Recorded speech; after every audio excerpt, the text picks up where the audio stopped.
காலையில் அரை மணி நேரம் நடைபயிற்சி செய்வது சுந்தரின் பழக்கம். தினமும் அவன் நடக்கும் வீதியின் கடைசி வீட்டை பார்க்கும் பழக்கம் எப்படி ஏற்பட்டதென அவனுக்கே தெரியாது.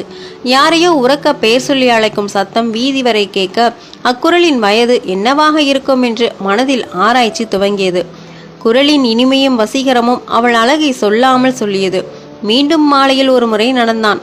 மாலை நேரத்து குழல் விளக்கின் ஒளியில் ஜன்னல் வழியே அவளது முகம் தென்படுகிறதா என்று பார்த்தான். வேறு பக்கம் திரும்பி பார்த்தபடி இருப்பது நிச்சயம் அவள்தான். உறுதியுடன் சில நொடிகள் அங்கு நின்று முதல் மாடி பக்கம் திரும்பினான். அந்த வசீகர குரலுக்கு சொந்தக்காரி எதர்ச்சியாக சுந்தரத்தை பார்த்து விட்டாள்.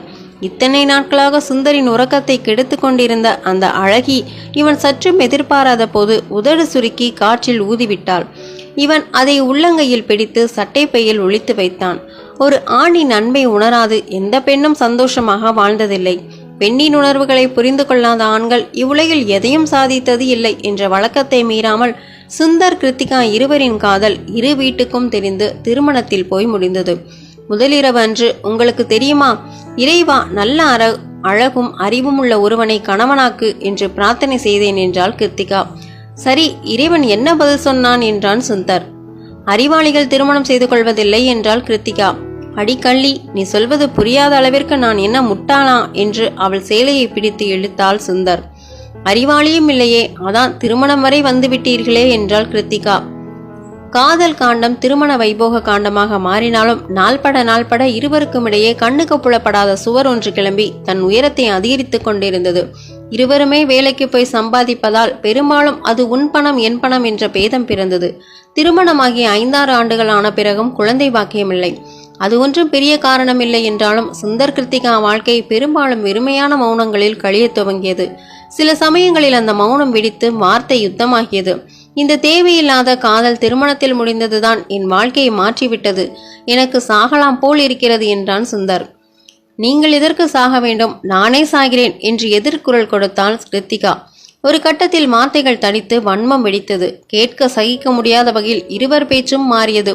அந்த சமயம் வீட்டு வாசலில் இருந்த அழைப்பு மணியை அழுத்திய சுந்தரி நெருங்கிய நண்பன் மோகன் செய்வதறியாது நின்றான். கதவு திறந்தது.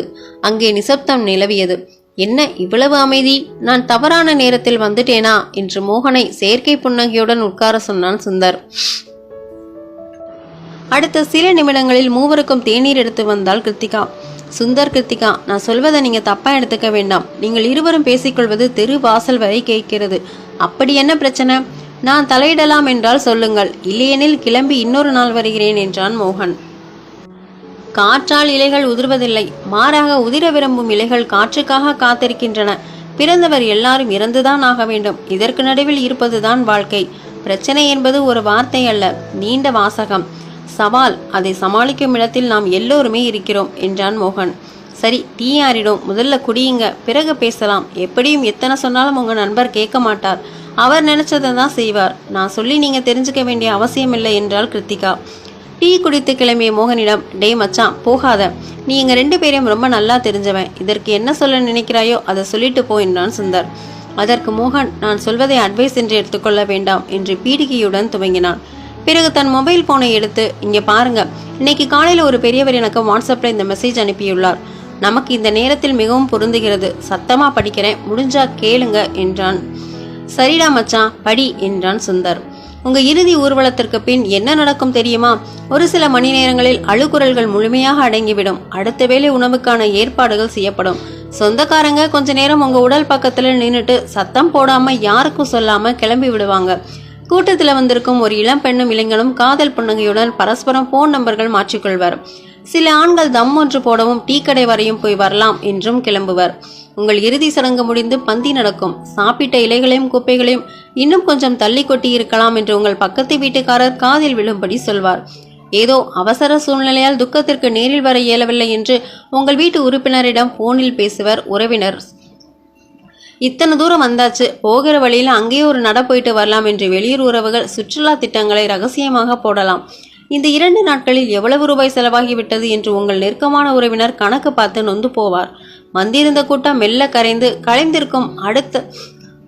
அடுத்த சில நாட்களில் நீங்கள் இறந்ததே தெரியாமல் உங்கள் தொலைபேசிக்கு சில அழைப்புகள் வரும். உங்கள் முகநூலில் சிலர் பிறந்தநாள் வாழ்த்து தெரிவிப்பர். உங்கள் இடத்துக்கு வேறு ஒருவரை தேடி அமர்த்தி இருக்கும் அலுவலகம். உங்கள் பெற்றோர் கூட ஓரிரு மாதங்களுக்கு பிறகு டிவியில் வரும் நகைச்சுவை காட்சிக்கு சிரிப்பர். அடுத்த சில மாதங்களில் உங்கள் இதர உறவுகள் வழக்கம் போல சினிமாவுக்கும் பீச்சுக்கும் சகஜமாக செல்ல துவங்கி இருப்பர். அத்தனை பேரின் உலகமும் எப்போதும் போல மிக இயல்பாக இயங்கிக் கொண்டிருக்கும். பெரியதொரு ஆலமரத்தின் நிலை ஒன்று வாடி உதிர்ந்ததற்கும் நீங்கள் வாழ்ந்து மறைந்ததற்கும் எல்லளவும் வித்தியாசம் இல்லாதது போல அத்தனையுமே வெகு வேகமாய் எந்த சலனமும் இன்றி நடக்கும். நீங்கள் வியக்கும் வேகத்தில் இந்த உலகத்தால் நீங்கள் மறக்கப்படுவீர்கள். இதற்குள் உங்கள் முதல் ஆண்டு திதி மிகவும் சிரத்தையாக நடக்கும். கண்மூடி திறக்கும் நொடியில் ஆண்டுகள் பல ஓடிவிடும். உங்களை பற்றி பேச யாருக்கும் எதுவுமே இருக்காது. என்றாவது ஒரு நாள் பழைய புகைப்படங்களில் நீங்கள் தென்படுவீர்கள். அவர்கள் கண்களில் ஒருவேளை கொஞ்சம் நீர் கசியலாம். அபூர்வமாய் உங்களை பற்றி யாரோ ஒரு இருவர் மட்டும் யாரிடமும் பேசக்கூடும். மற்றபடி நீங்கள் எதுவுமே இல்லாமலாகி பேரொருள் மூழ்கி பல ஆண்டுகள் ஆகியிருக்கும்.